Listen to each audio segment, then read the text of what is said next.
Yes, of course. Well, thank you all for being here. My name is Alex Rose. I'm the Public Information Officer for the Wheat Ridge Police Department. That's ALEXROSE.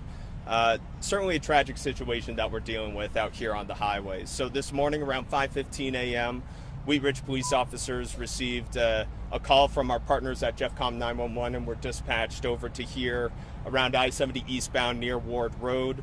The call was for a two-car crash that came in. Our officers were quick to the scene. Our preliminary investigation indicates that one of the drivers in this crash was going the wrong way on I-70. So we're talking about going westbound on I-70 into eastbound lanes. Our understanding is this was pretty close to a head-on collision that happened, almost a driver-to-driver impact that happened. When we arrived on scene, we found one individual who was pronounced deceased, and a young child was taken to the hospital. Our understanding is that child is expected to be okay, per an update. We were quickly able to take one suspect into custody, suspicion of DUI in this case. It's important to note that everybody is innocent until proven guilty, but we are going through a very thorough investigation, and we are going to be collaborating with our partners at the First Judicial District Attorney's Office when it comes to recommending any sort of charges. We don't want to go into specifics on the charges right now just because, as you can imagine, we're in the early stages of an investigation. Our officers are going to be looking at all sorts of different evidence between witness statements, any sort of video surveillance and cameras in the area, and reviewing that to help us kind of build our case up.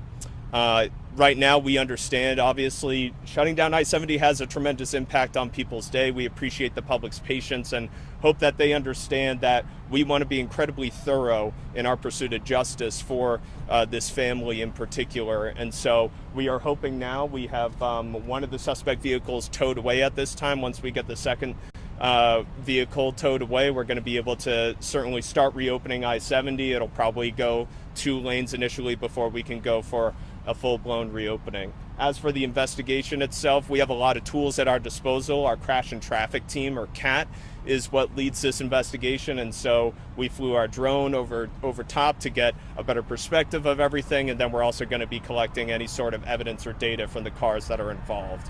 I also want to just take this moment to thank our partners, because this doesn't happen in a vacuum with just our agency. We have CDOT, we have Colorado State Patrol that helped us, along with the Jefferson County Sheriff's Office, to help reroute traffic in this really busy corridor, the Denver metro area, and then obviously our partners with Arvada Fire, who are assisting us on scene as well.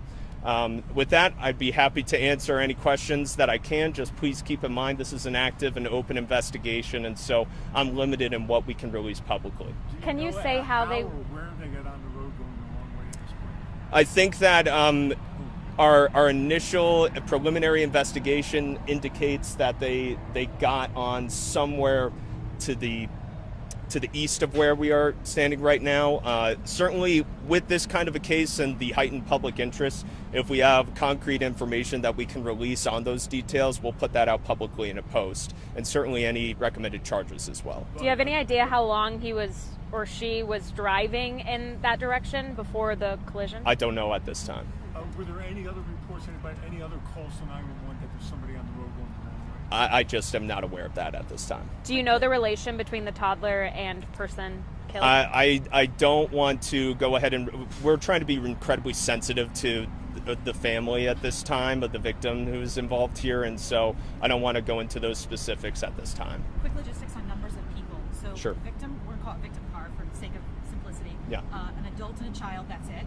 Yes. Suspect car, just an adult. Just one adult. There was a third truck that was impacted in the crash just because my understanding is the truck hit the debris field, but no serious injuries related to that. So really, for all intents and purposes, we're just kind of focusing on these 2 vehicles and the 3 people involved between the 2. Any dash cam video from other vehicles on the road that you've been able to secure? That will certainly be part of the investigation. I think it's important to understand that, we don't rush these type of things. And so we're going to be doing our due diligence in these types of investigations. We're working with entities like CDOT for cameras, local businesses in the area to kind of get a better timeline and track exactly when this driver got on the highway in the wrong direction to be able to pinpoint that. That'll all be part of our case. The driver, a man or a woman, the suspect driver?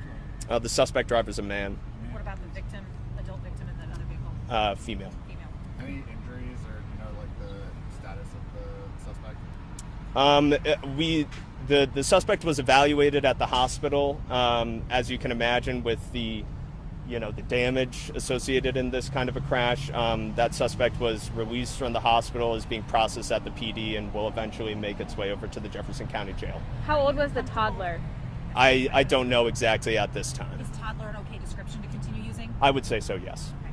What about the vehicle? So we see a silver car, that's suspect vehicle? Yes. And then the other vehicle, I didn't catch there it is, SUV of some kind? Victim vehicle. Victim vehicle? Yes. Okay. When you say DUI, are you able to say drugs, alcohol? That's all part of the investigation. Certainly, we're not going to tip our hand into all of the factors that lead us to that conclusion right now, but we're very comfortable in saying that we arrested him under suspicion of DUI. I think I got all the logistics straight, but just, boy, these are preventable deaths. Thoughts on that? I think that we as a department like to focus on what we can control. We can control our enforcement. What we can't control is people's behavior before they get behind the wheel of the car. And that is frustrating in and of itself. Generally speaking, DUIs are entirely preventable, and we're a jurisdiction that dealt with a 62% increase in DUI crashes last year in 2024. This is an issue that we care about. We want to make sure that people are safe here in Wheat Ridge. It's our job to create public safety, and so we can control the enforcement. It continues to be frustrating that we can't control behavior of people behind the wheel. Hey, Alex, I'm just looking at the layout that we have here. Did the accident take place on the exit ramp, or did it take place on the highway itself? On the highway itself. The point of impact was directly on the highway in the middle of the eastbound lanes. Any comment on, I imagine the toddler was in a car seat. Just any comment in toddler safety? Obviously we're so grateful. I don't have all the details of the exact configuration of there, so I don't want to get into, any sort of comment about it. Obviously, generally speaking, we encourage everybody to buckle up before they get behind the wheel to make sure that they're securing, anybody, certainly if they're in an age where they would require a toddler or infant child seat. I'm sorry, did you say somebody was unbuckled up? No. We encourage everybody to be buckled up in general, Yeah. Was the victim buckled?